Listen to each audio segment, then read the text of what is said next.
कि फल दिया संत ने मेरी जैसी सुंदरी के लिए, मतलब उस संत ने मुझे बस में करने के लिए जरूर कुछ ना कुछ गड़बड़ कर दिया, उसकी बुद्धि उल्टी चलने लग गई,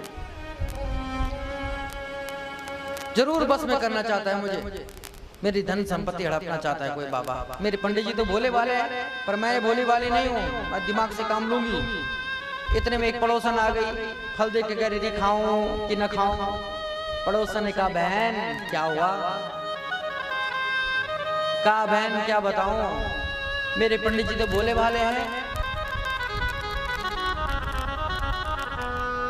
मेरे पंडित जी तो भोले वाले हैं, इनको किसी ने ठग लिया। तो पड़ोसन ने कहा बहन ऐसा करना है कि जी किसी ने फल दिया तो इसको खा ले, फल ही तो है, अरे फल हो गया तो अच्छी बात है, और नहीं हुआ तो भगवान का प्रसाद समझकर खा ले।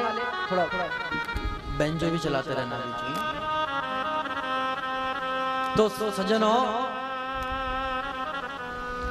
फल उसने पूछा कि बहन एक बात बता, मैंने सुना जो गर्भवती स्त्रियां होती है उनका भोजन कम हो जाता है, क्या सच है? उसने कहा हाँ ये तो बात सही है। बोला यदि मैं इसको खाऊंगी तो मेरा तो खाना कम हो जाएगा, मेरी सुंदरता में फर्क पड़ जाएगा। उस दूसरी पड़ोसन ने, अरे बहन क्यों दिमाग खराब कर रही है, ऐसा क्यों बोल रही है?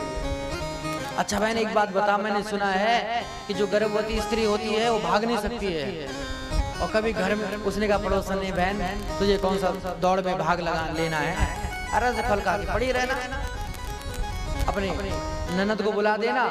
बोला ननद को बुला दूंगी तो ननद तो बड़ी चोटती है, सारा घर चाट जाएगी, और यदि मेरे घर में आग लग गई तो मैं भागूंगी कैसे? पड़ोसन ने कहा बहन तो आग लगने वाली बात क्यों कर रही, तुझे जैसे मर्जी वैसे कर, मैं तो चली अपने घर। इतने में उसकी बहन आ गई। उसने कहा बहन क्या हुआ? उसने सारी कथा सुना दी। उसकी बहन के 10 पहले से बहुत सारी संतानें थी, तो उसने कहा बहन ऐसा कर कि मेरे पति गरीब हैं, संतान हमारे पास बहुत है, मेरा बच्चा होने वाला है, पंडित जी को बोलना बस मुझे फर्क हो रहा है, मैं अपना बच्चा तुम्हें दे दूंगी और तुम उस बच्चे को पंडित जी को बता देना तुम्हारा है, उसके बदले थोड़ा बहुत धन दे देना, और तुम्हारा भी काम चल जाएगा, न तुम्हें कष्ट आएगा। अरे धुंधली ने कहा बहन हो तो तेरी जैसे, बिल्कुल सगी बहन तू है मेरी, कष्ट भी नहीं होगा और बच्चा भी हो गया। ऐसी करते करते 9 महीने जैसे हुए, पंडित जी को कहा पंडित जी मुझे बहुत फर्क पड़ रहा है। पंडित जी ने कहा अच्छी बात है, फर्क पड़ रहा है तो बहुत अच्छी बात है। 9वें महीने पुत्र हो गया। धुंधली बड़ी खुश हो गए, हमारे पंडित जी आ गए। पंडित जी ने पंडितों को बुलाया, ज्योतिष को बुलाया, खूब सस्ती वाचन कराया। नामकरण की बारी आई तो उसने कहा अरे पंडित जी रुको, ज्यादा मत बोलना। अब पंडित जी भाई पत्नी के सामने तो कौन से पति की चली है? पंडित जी ने कहा हाँ ठीक है। बोला मैंने 9 महीने कष्ट दिए हैं, एक एक नाम अपने अक्षर से मिला के रखूंगी। अपना नाम था धुंधली और बेटे का नाम रख दिया धुंधकारी। लेकिन जैसे ही भाग्य उदय हुआ, ठीक 10वें महीने फल भक्षेण गर्भस्यात् गर्भिणो दराभृता स्वपल भक्षा ततो शक्ति गृहकारं कथं भवेत्। भाग्योदये धुना जाता आत्मदेवस्य पश्यता दिनवा जाता प्रसूतस्य देवरूपोऽति कौतुकम्।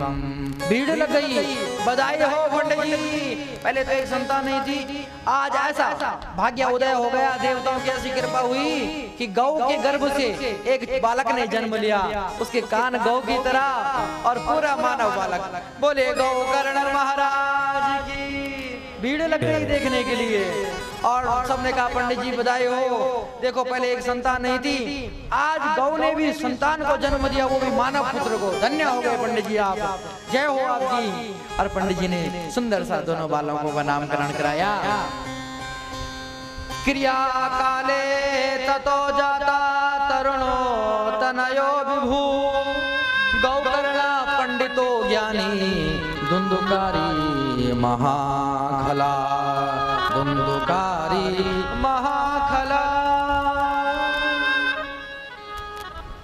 ये राग है देश राग। धुंधुकारी बहुत बड़ा दुष्ट हो गया। पंडित जी पुत्र गौकर्ण ज्ञानी, लेकिन दूसरा उतना ही दुष्ट क्रूर। लोग जहाँ जल पिलाते और जल में पानी मिट्टी डाल देता, भंडारा होता उसको गल कर देता, साधु संतों को पीटता।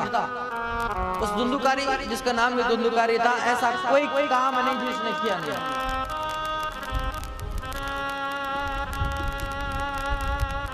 अब पंडित जी दुखी, पहले तो दुखी थे कि मेरी संतान नहीं, रो रहे थे कि हे भगवान संतान नहीं। अब बोले हे भगवान संतान क्यों हुई? पहले ठीक था, पहले ठीक था, क्योंकि पंडित जी ने जो संपत्ति बनाई थी, धन बनाया था, उसने एक एक करके जुए में बेचना शुरू कर दिया। पंडित जी दुखी हुए। पंडित जी ने अपने पुत्र गौकर्ण से पूछा, बेटा मैं बहुत परेशान हूं, इसलिए बेटा क्व तिष्ठ्यामि क्व गच्छामि को मे दुःखपयो हते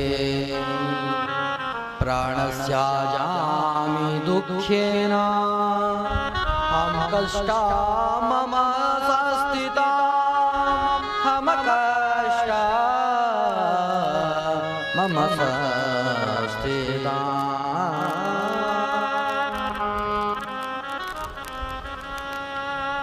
कहाँ जाऊं? क्व तिष्ठ्यामि क्व गच्छामि। हे प्रभु अब कहाँ जाऊं, क्या करूं? ऐसी संतान से बढ़िया तो मैं मर जाता।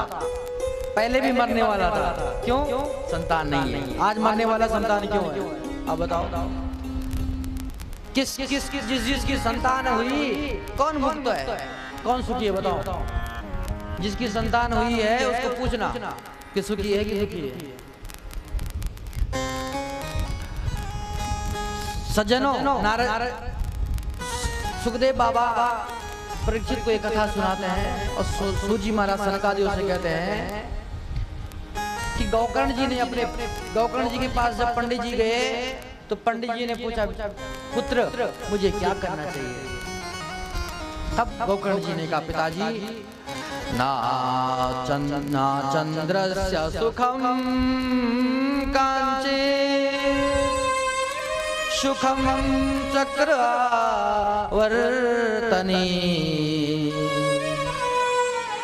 सुखमास्ति विराटस्य मुनिरे कांत जीवनम मुनिरे कांत जीवनम। हे पिताजी, मनुष्य संसार में यदि सुख पाना चाहता है, न चंद्रस्य सुखम कांची, न इंद्र सुखी है न राजा सुखी है। संसार में कोई सुखी नहीं, कोई तन दुखी, कोई मन दुखी, कोई धन